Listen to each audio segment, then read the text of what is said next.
Todd Young Online presents Young Tales. Tales for the young and the young at heart. Today's story from L. Frank Baum's American Fairy Tales. Today's story, The Laughing Hippopotamus. On one of the upper branches of the Congo River lived an ancient and aristocratic family of hippopotamuses, which boasted a pedigree dating back beyond the days of Noah, beyond the existence of mankind, far into the dim ages when the world was new. They had always lived upon the banks of the same river, so that every curve and every sweep of its waters, every pit and shallow of its bed, every rock and stump and wallow upon its bank was as familiar to them as their own mothers. And they are living there yet, I suppose. Not long ago, the queen of this tribe of hippopotamuses had a child which she named Kio, because it was so fat and round. Still, that you may not be misled, I will say that in the hippopotamus language, Kio, properly translated, means fat and lazy instead of fat and round. However, no one called the queen's attention to this error because her tusks were monstrous, long, and sharp, and she thought Kio the sweetest baby in the world. He was, indeed, all right for a hippopotamus. He rolled and played in the soft mud of the riverbank and waddled inland to nibble the leaves of the wild cabbage that grew there, and was happy and contented from morning till night. And he was the jolliest hippopotamus that ancient family had ever known. His little red eyes were forever twinkling with fun, and he laughed his merry laugh on all occasions, whether there was anything to laugh at or not. Therefore, the black people who dwelt in that region called him Hippy, the jolly one, although they dared not come anigh him on account of his fierce mother, and his equally fierce uncles and aunts and cousins who lived in a vast colony upon the riverbank. And while these black people, who lived in little villages scattered amongst the trees, dared not openly attack the royal family of hippopotamuses, they were amazingly fond of eating hippopotamus meat whenever they could get it. This was no secret to the hippopotamuses, and again, when the blacks managed to catch these animals alive, they had a trick of riding him through the jungles as if they were horses, thus reducing them to a condition of slavery. Therefore, having these things in mind, whenever the tribe of hippopotamuses smelled the oily odor of black people, they were accustomed to charge upon them furiously. And if by chance they overtook one of the enemy, they would rip him with their sharp tusks or stamp him into the earth with their huge feet. It was continual warfare between the hippopotamuses and the black people. We lived in one of the little villages of the blacks. He was the son of the chief's brother and grandson of the village sorcerer, the latter being an aged man known as the Boneless Wonder because he could twist himself into as many coils as a serpent and had no bones to hinder his bending his flesh into any position. This made him walk in a wobbly fashion, but the black people had great respect for him. Gui's hut was made of branches of trees stuck together with mud, and his clothing consisted of a grass mat tied around his middle. But his relationship to the chief and the sorcerer gave him a certain dignity, and he was much addicted to solitary thought. Perhaps it was natural that these thoughts frequently turned upon his enemies, the hippopotamuses, and that he should consider many ways of capturing them. Finally, he contemplated his plans and set about digging a great pit in the ground, midway between two sharp curves of the river. When the pit was finished, he covered it over with the small branches of trees and strewed earth upon them, smoothing the surface so artfully that no one would suspect there was a big hole underneath. And Gui laughed softly to himself and went home to supper. That evening, the queen said to Kio, who was growing to be a fine child for his age, "I wish you'd run across the bend to ask your Uncle Nicky to come here. I have found a strange plant, and I want him to tell me if it is good to eat." The jolly one laughed heartily as he started upon his errand, for he felt as important as a boy does when he is sent for the first time to the corner grocery to buy a yeast cake. Yuk, yuk, yuk, yuk, yuk, yuk, yuk, yuk, yuk, yuk, yuk, was the way he laughed, and if you think a hippopotamus does not laugh this way, you have but to listen to one and you will find I am right. He crawled out of the mud where he was wallowing and tramped away through the bushes, and the last of his mother heard as she lay half in and half out of the water was his musical yuk yuk yuk yuk, dying away in the distance. Keo was in such a happy mood that he scarcely noticed where he stepped, so he was much surprised when, in the middle of a laugh, the ground gave way beneath him and he fell into the bottom of Gooey's deep pit. He was not badly hurt, but had bumped his nose severely as he went down. So he stopped laughing and began to think how he could get out again. Then he found the walls were a little higher than his head and that he was a prisoner. Oh. So he laughed a little at his own misfortune, and the laughter soothed him to sleep, so that he snored all through the night until daylight came. When Gooey peered over the edge of the pit next morning, he exclaimed, "Why, 'tis Ippy the Jolly One!" Keo recognized the scent of a black man and tried to raise his head high enough to bite him. Seeing which, Gooey spoke in the hippopotamus language, which he had learned from his grandfather, the sorcerer. "Have peace, little one, you are my captive." "Yes, I will have a piece of your leg if I can reach it," retorted Keo, and then laughed at his own joke. Yuck, yuck, yuck, yuck. But Gooey, being a thoughtful black man, went away without further talk, and did not return until the following morning. When he again leaned over the pit, Keo was so weak from hunger that he could hardly laugh at all. "Do you give up?" asked Gooey, "or do you still wish to fight?" "What will happen if I give up?" inquired Keo. The black man scratched his woolly head in perplexity. "It is hard to say, Ippy. You are too young to work, and if I kill you for food, I shall lose your tusks, but you have not yet grown. Why, oh jolly one, did you fall into my hole? I wanted to catch your mother or one of your uncles." Laughed Keo. "You must let me go after all, black man, for I am of no use to you." "That I will not do," declared Gooey, "unless," he added as an afterthought, "you will make a bargain with me." "Let me hear the bargain, black one, for I am hungry," said Keo. "I will let you go if you swear by the tusks of your grandfather that you will return to me in a year and a day and become my prisoner again." The youthful hippopotamus paused to think, for he knew it was a solemn thing to swear by the tusks of his grandfather. But he was exceedingly hungry, and a year and a day seemed a long time off, so he said with another careless laugh, "Very well. If you will now let me go, I swear by the tusks of my grandfather to return to you in a year and a day and become your prisoner." Gooey was much pleased, for he knew that in a year and a day Keo would be almost fully grown. So he began digging away at one end of the pit and filling it up with the earth until he had made an incline with which would allow the hippopotamus to climb out. Keo was so pleased when he found himself upon the surface of the earth again that he indulged in a merry fit of laughter, after which he said, "Goodbye, Gooey. In a year and a day you will see me again." Then he waddled away toward the river to see his mother and get his breakfast, and Gooey returned to his village.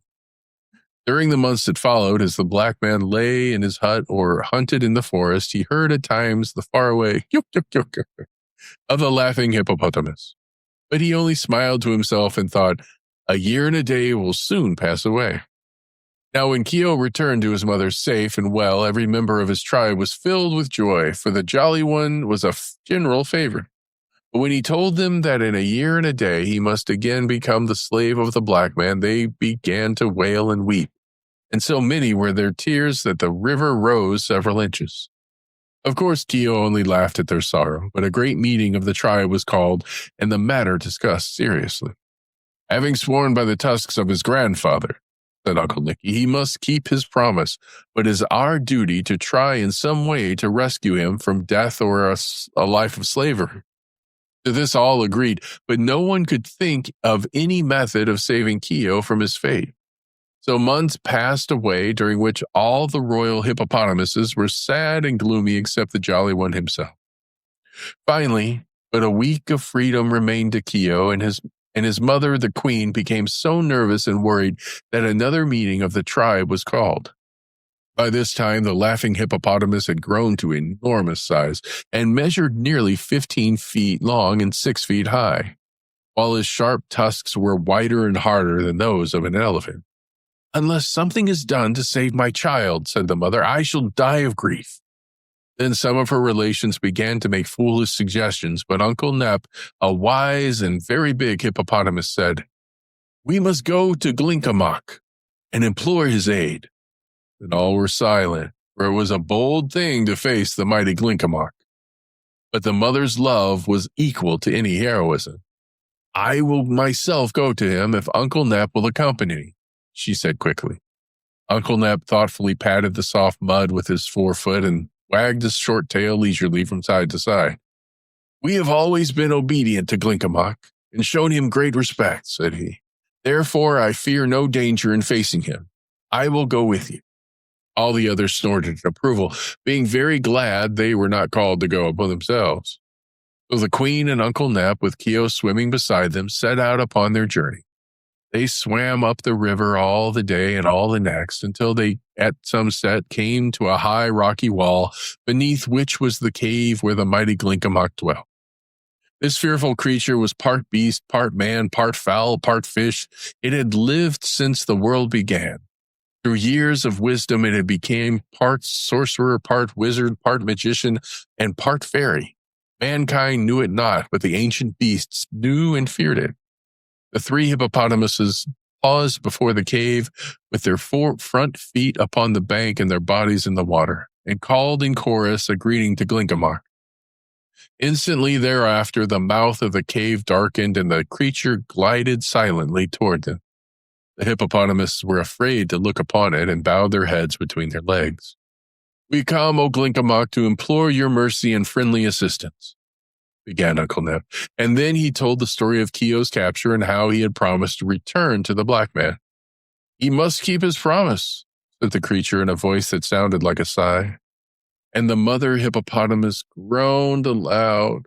"But I will prepare him to overcome the black man and to regain his liberty," continued Glinkomok. Keo laughed.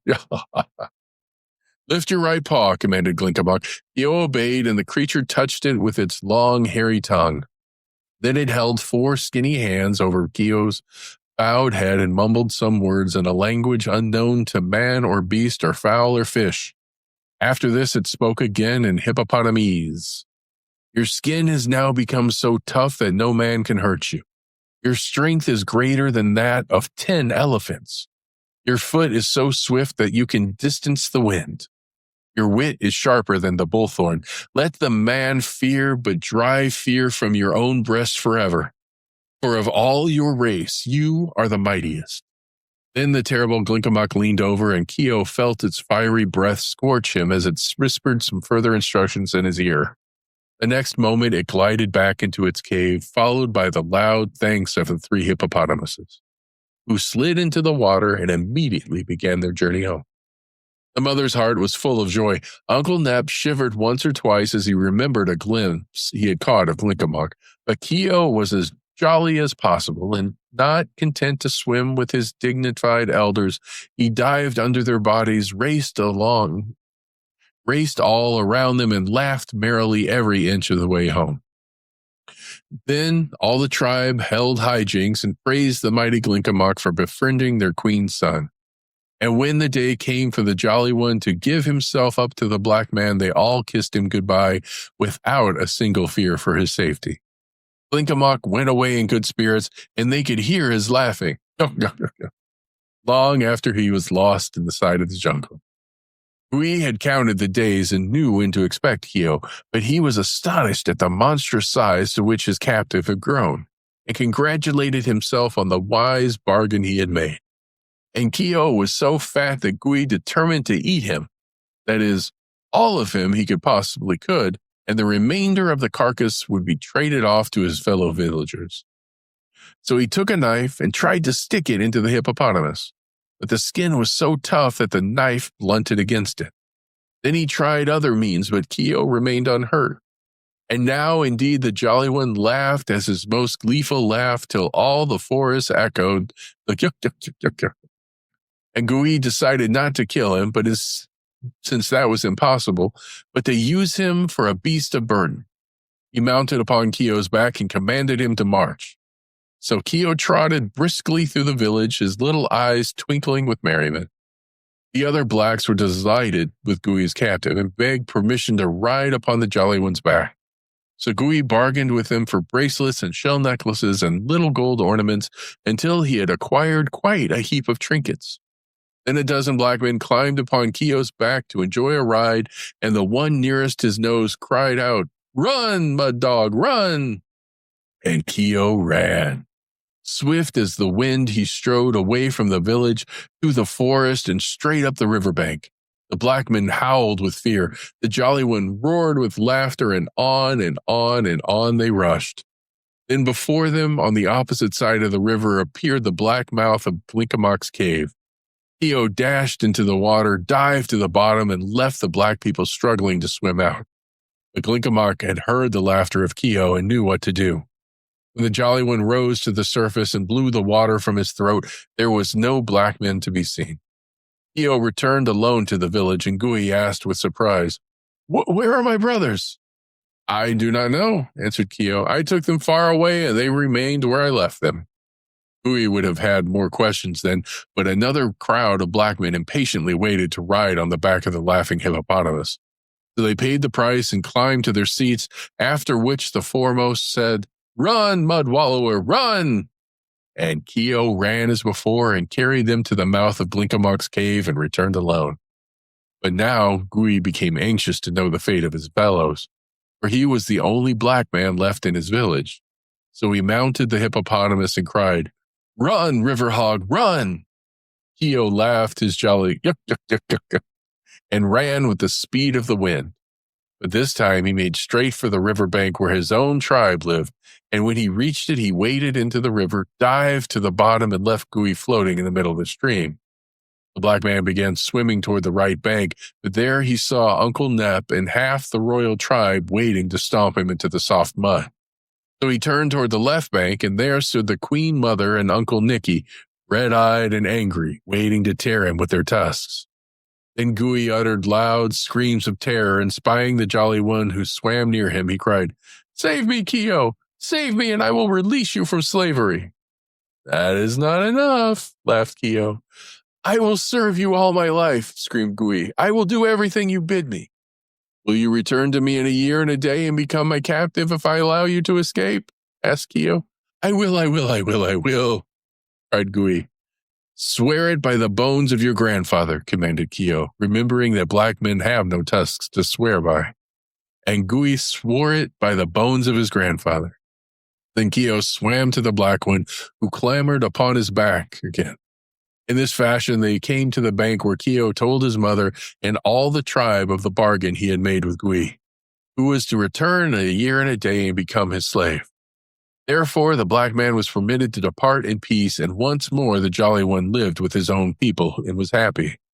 And when a year and a day had passed, Keogh began watching for the return of Gooey, but he did not come, then or ever afterwards. For the little black man had made a bundle of his bracelets and shell necklaces and the little gold ornaments, and he had traveled many miles into another country where the ancient and royal tribe of hippopotamuses was unknown. And he set up for a great chief because of his riches, and people bowed down before him. By day he was proud and swaggering, but at night he tumbled and tossed upon his bed and could not sleep. His conscience troubled him, for he had sworn by the bones of his grandfather, and his grandfather had no bones. And here's where we end for today. Young Tales is produced and narrated by Todd Young from Todd Young Online. If you enjoyed this, please like and subscribe and join us next time for another story. Thank you for your support.